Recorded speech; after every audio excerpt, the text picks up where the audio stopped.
Assalamualaikum warahmatullahi wabarakatuh. Saya Argi Hermaliani dengan NIM 2892005045. Di sini saya akan mengerjakan dan menjelaskan sedikit tentang mata kuliah Ekonomi Internasional yang diampu oleh dosen pengampu yaitu Pak Lulu Abdillah Kurniawan. Ekonomi internasional, neraca pembayaran internasional. Satu, masalah-masalah transaksi ekonomi internasional. Yang kedua, pos-pos dalam neraca pembayaran internasional. Definisi neraca pembayaran internasional. Semua transaksi ekonomi yang terjadi antara satu negara dengan negara lain dicatat dalam negara pembayaran internasional atau NPI. Definisi NPI menurut IMF, catatan sistematis tentang transaksi ekonomi yang terjadi antara penduduk satu negara dengan negara lain dalam jangka waktu tertentu. Definisi neraca pembayaran internasional yaitu catatan sistematis bentuknya neraca, yang kedua yang dicatat hanya transaksi ekonomi, yang ketiga penduduk yaitu ada pribadi, pemerintah, perusahaan, dan NGO. Yang keempat jangka waktu tertentu biasanya 1 tahun. Kegunaan analisis neraca pembayaran internasional. 1. Menganalisis komposisi transaksi ekonomi internasional suatu negara atau transaksi mana yang lebih menonjol seperti barang, jasa, ataukah modal. Yang kedua, menganalisis negara mitra utama suatu negara dalam hubungan ekonomi internasional. Yang ketiga, menganalisis posisi cadangan devisa suatu negara yang menunjukkan tingkat kesehatan ekonomi suatu negara. Yang keempat, dasar bagi lembaga donor seperti IMF untuk memberikan bantuan, misal Structural Adjustment Program diberikan untuk negara yang mengalami defisit NPI parah. Pos-pos dalam neraca pembayaran internasional. Ada 2 pos atau transaksi utama dalam neraca pembayaran internasional yang disebut NPI, yaitu 1. Transaksi-transaksi di atas garis atau over the line. Yang kedua, transaksi-transaksi di bawah garis atau below the line, yaitu transaksi bayangan sebagai konsekuensi dari transaksi di atas garis. Transaksi di atas garis yaitu 1. Neraca perdagangan mencatat ekspor dan impor khusus barang atau komoditi. Yang kedua, neraca jasa mencatat ekspor dan impor jasa atau intangible goods meliputi pembayaran bunga utang LN, biaya transportasi, biaya asuransi, dan remitansi atau upah dan gaji TKI, TKW atau TKA. Royalti untuk jasa konsultansi dan teknologi. Yang pembayaran jasa dari turisme. Yang ketiga, penjumlahan neraca perdagangan dan neraca jasa disebut neraca transaksi berjalan. 4. Neraca modal mencatat ekspor modal atau capital outflow dan import modal atau capital inflow. Neraca modal terdiri dari yang pertama ada investasi langsung, yang kedua investasi portofolio yaitu pembelian surat-surat berharga, yang ketiga investasi lainnya yaitu bantuan dan utang LN baik pemerintah maupun swasta. Transaksi atau pos di bawah garis atau below the line yaitu cadangan devisa, yaitu seluruh valuta asing yang dikelola oleh bank sentral. Batas aman jumlah cadangan devisa suatu negara menurut IMF adalah cukup atau kebutuhan 3 bulan impor. Contohnya cadangan devisa Indonesia saat ini Maret 2009 adalah 54,8 miliar dolar Amerika atau cukup untuk impor 5 bulan.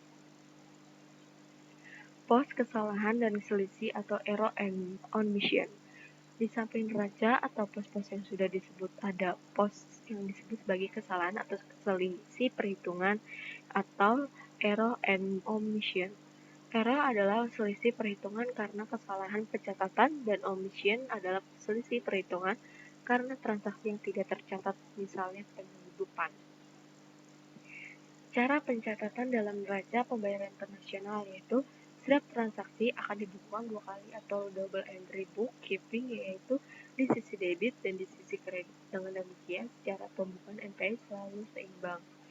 Yang kedua, setiap transaksi yang menimbulkan hak dicatat di sisi kredit, sedangkan yang menimbulkan kewajiban dicatat di sisi debit.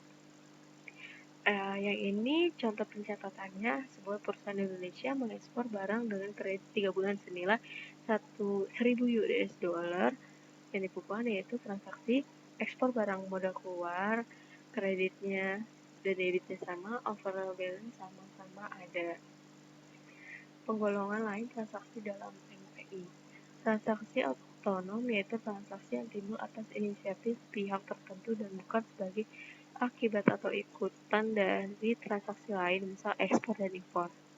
Yang kedua, transaksi kompensasi, yaitu transaksi yang timbul sebagai akibat atau kompensasi dari transaksi lain, yaitu misalnya modal keluar jangka pendek atau pembayaran secara kredit ekspor barang.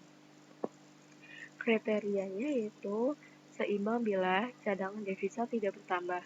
Transaksi kredit otonom sama dengan transaksi debit otonom sama dengan balance. Surplus bila cadangan devisa bertambah. Transaksi kredit lebih besar transaksi debit otonom. Defisit bila transaksi devisa berkurang, transaksi kredit kurang dari transaksi debit otonom. Defisit NPI berdasarkan penyebabnya.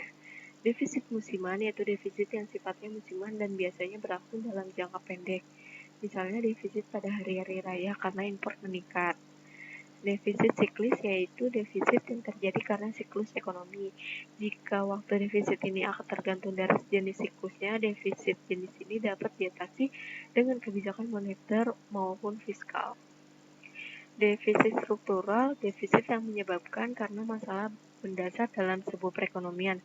Misalnya defisit yang dialami Indonesia karena penggunaan jasa asing menunjukkan masalah mendasar berupa rendahnya kualitas SDM Indonesia. Yang keempat, defisit karena spekulasi, yaitu disebabkan karena tindakan spekulasi yang menyebabkan krisis moneter di tahun 1997. Posisi NPI kaitannya dengan nilai tukar. Jika neraca pembayaran internasional seimbang, maka kurs mata uang domestik terhadap mata uang asing cenderung stabil. Jika neraca pembayaran internasional defisit, maka kurs mata uang domestik terhadap mata uang asing cenderung melemah. Jika neraca pembayaran internasional surplus, maka kurs mata uang domestik terhadap mata uang asing cenderung menguat. Beberapa masalah NPI dalam Indonesia, yaitu pembayaran neraca jasa selalu defisit, yaitu pembayaran bunga dan utang LM. Penggunaan jasa luar negeri seperti penggunaan kapal laut asing yang masih tinggi. Yang kedua, komposisi arus modal masuk dalam neraca modal yang lebih didominasi oleh investasi portofolio. Pada neraca perdagangan, meskipun selalu surplus, ada ekonomi yang menjadi tumpuan, itu masih pada komoditas primer atau pertanian dan pertambangan yang suplainya inelastik dan harganya fluktuatif. Negara tujuan ekspor juga masih pada Jepang dan AS kurang variatif.